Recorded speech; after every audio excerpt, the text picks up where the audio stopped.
안녕하십니까. 공인중개사 한남수TV입니다. 시청자 여러분, 최근 경기가 안 좋아도 너무 안 좋습니다. 실제로 공단에 나가보면 멈추어 서 있는 공장들을 많이 발견할 수가 있어요. 제조업도 그렇고 업종에 관계없이 매우 힘들어 하십니다. 그러나 세상 일 항상 이렇게 나쁘란 법만은 없습니다. 이때가 지나가면 분명 기쁨이 옵니다. 그래서 이렇게 경기가 안 좋을 때 은행의 도움을 받아가지고 경매로 내 공장을 마련하는 것도 좋은 방법일 것입니다. 그러나 공장 입찰을 하기 위해서는 산업 폐기물 등 사전에 파악을 해야 할 사항들이 많습니다. 본 강의에서는 공장 낙찰을 받기 전에 꼭 점검해야 할 사항들을 정리했습니다. 끝까지 시청하시고 여러분들께 도움이 되셨다면 구독, 좋아요 버튼 꼭 부탁드리겠습니다. 그러면 공장을 경매로 구입할 때 입찰 참가 시 사전 체크사항을 몇 가지로 구분해서 말씀을 드리겠습니다. 사실 공장이 경매까지 왔다는 얘기는 공장에 많은 문제가 있어요. 예를 들면 산업 폐기물이 지상 지하에 쌓여 있다든가, 또 단전 단수가 되어 있다든가, 또 대항력 있는 임차인들이 있다든가, 또 유치권이 신고되어 있다든가, 이런 여러 가지 문제점들이 있습니다. 이러한 사항들을 다음과 같은 목차로 자세하게 설명을 드리겠습니다. 첫 번째, 일단 경매로 공장을 취득할 때 그 장점에 대해서 설명을 드리고, 두 번째는 입주업종에 제한이 있는지 없는지 이거를 파악해야 된다. 그 다음에 세 번째는 산업 폐기물 문제, 네 번째는 전기 수도요금이 체납되었을 때 그걸 어떻게 해결을 해야 되는지, 또 다섯 번째, 기계 비중이 많을 수가 있습니다. 이럴 때는 어떻게 낙찰가를 결정을 해야 되는지, 또 여섯 번째는 인수되는 임차인이 있는지 없는지, 또 유치권이 신고되어 있는지 안 되어 있는지, 여기에 대해서 자세하게 설명을 드리겠습니다. 그러면 공장을 경매로 취득할 때 이점에 대해서 잠깐 설명을 드리고 넘어가겠습니다. 경매로 공장을 취득한다는 얘기는 기존에 있는 공장을 사는 것이기 때문에 신축 시에 각종 인허가에 들어가는 비용이나 시간을 절약할 수 있습니다. 그래서 신축 시보다 적은 자본, 또 짧은 기간에 공장을 가동할 수 있다 하는 이러한 이점이 있습니다. 그 다음에 두 번째로는 공장을 수도권에서 신축할 경우에는 공장 총량제의 제한을 받습니다. 그런데 일단 기존에 있는 공장을 사는 것이기 때문에 경매의 경우에는 이런 문제에서 벗어날 수 있다. 그러면 두 번째로 입주업종에 제한이 있는지 이거를 미리 파악을 해야 됩니다.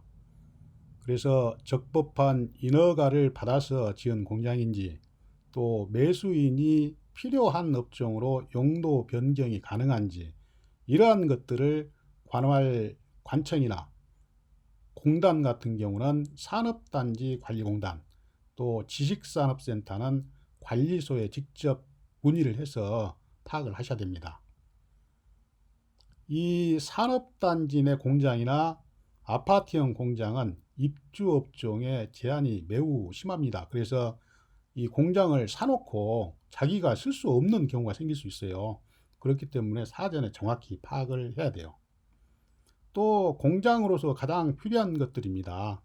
진입도로가 있는지 없는지, 있는데 내가 비용 없이 사용할 수 있는지, 또 주위에서 근로자들 많이 무난하게 확보할 수 있는지, 또 민원이 발생될 그런 소지가 있는지 없는지, 이런 것들은 사전에 정말로 정확하게 파악을 하고 입찰을 해야 내가 사용하는 데 지장이 없다, 이런 얘기예요. 그 다음 세 번째로 가장 큰 문제입니다. 공장 낙찰을 받을 때 가장 큰 문제예요. 산업 폐기물이 지상 지하에 쌓여 있습니다. 그 처리 비용 엄청납니다. 오히려 낙찰 대금보다 더 들어갈 수도 있어요. 처리 과정도 아주 복잡합니다. 까다로워요. 이 공장 낙찰 시 가장 큰 문제가 산업 폐기물 문제입니다. 한번 법을 보면 매수인에게 사업장 폐기물 처리 의무를 부과하고 있습니다. 폐기물관리법 제17조 7항에 보시면 폐기물이 있는 사업장을 인수한 자는 그 폐기물을 적절하게 처리해야 된다. 이렇게 매수인한테 그 의무를 부과하고 있습니다. 그런데 대법원 전원합의체 판결이 있어요.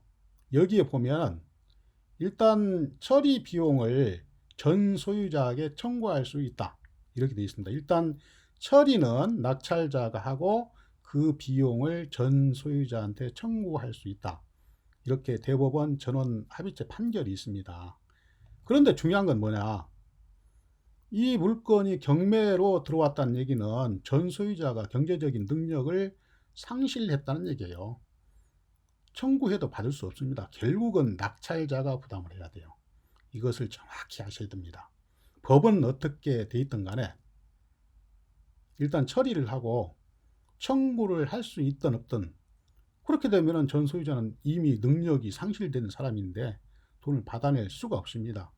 낙찰자가 부담을 해야 돼요. 그렇기 때문에 사전에 정확히 검토를 해야 됩니다. 그 다음에 네 번째로는 대부분 경매 물건은 전기요금이나 수도요금이 체납되어 있어요. 또 단전 단수가 되어 있습니다. 그래서 네 번째에서는 이러한 체납액이 얼마 정도 되고 또 단전 단수된 것을 원상 복구하려면 어떤 절차를 거쳐야 되는지 여기에 대한 말씀입니다. 일단 매수인이 공장을 낙찰받는 이유는 본인이 사용하기 위해서 낙찰받는 경우가 대부분이죠. 그래서 전기 용량이나 수도 용량이 본인의 필요 용량에 충족되는지를 먼저 검토를 하고, 그리고 체납액은 원칙적으로는 매수인이 부담하는 건 아닙니다. 그런데 매수인은 공장을 낙찰받아 가지고 사용을 해야 하기 때문에 수도요금이나 전기요금을 그냥 매수인이 부담하고 원상 복구할 수밖에 없어요. 법률적으로는 전 소유자가 부담을 해야 되는데 사용하는 사람이, 그런데 전 소유자는 능력이 없어서 망했잖아요. 그래서 결국은 매수인이 부담을 해야 되기 때문에 이 부담 금액이 얼마 정도 되는지를 잘 체크를 해야 됩니다. 그런데 이런 경우는 있을 수 있어요.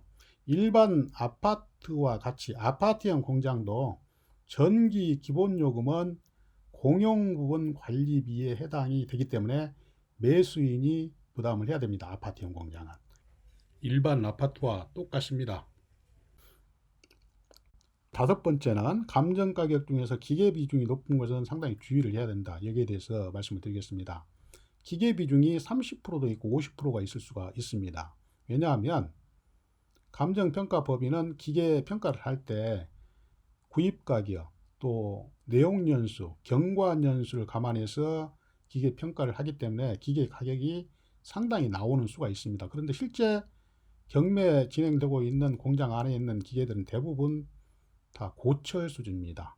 또 저당권이 설정되어 있는 그 기계를 무단 반출해 가지고 팔아버리는 경우도 있어요. 그래서 남아있는 것은 거의 고철 수준의 기계밖에 없다 하는 것을 주의를 하셔야 됩니다.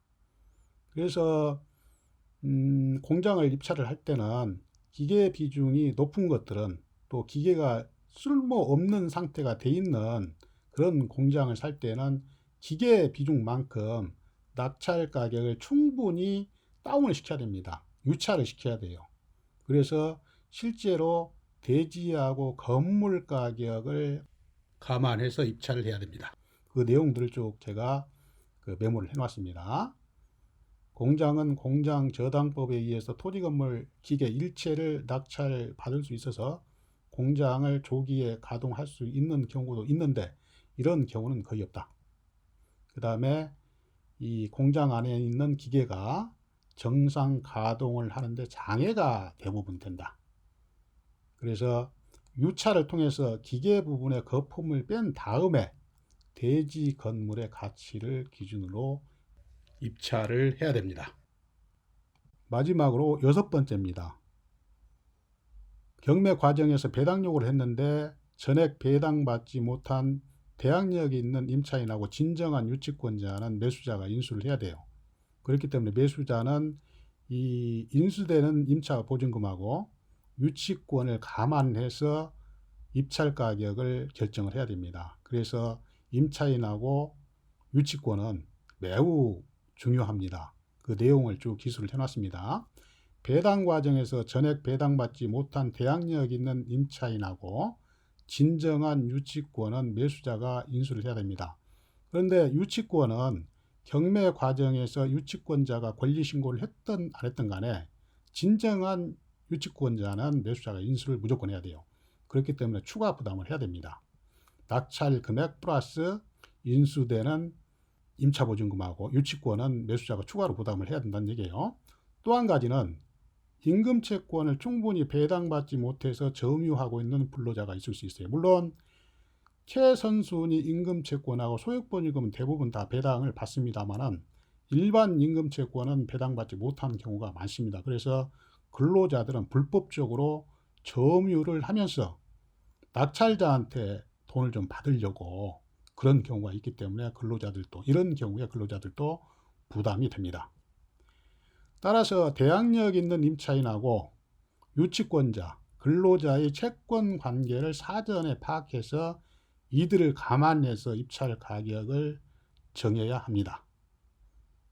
그래야 입찰을 잘 받았다고 할 수 있어요. 추가적으로 부담 요인을 잘 감안을 해야 됩니다. 지금까지 본 강의를 모두 마쳤습니다. 앞으로도 저는 경매 관련 권리분석, 주택 상가 건물 임대차 보호법, 그리고 부동산 상식 등에 대해서 알찬 강의로 계속해서 여러분들을 찾아뵙겠습니다. 다음 강의 때까지 건강하시고 안녕히 계십시오. 감사합니다.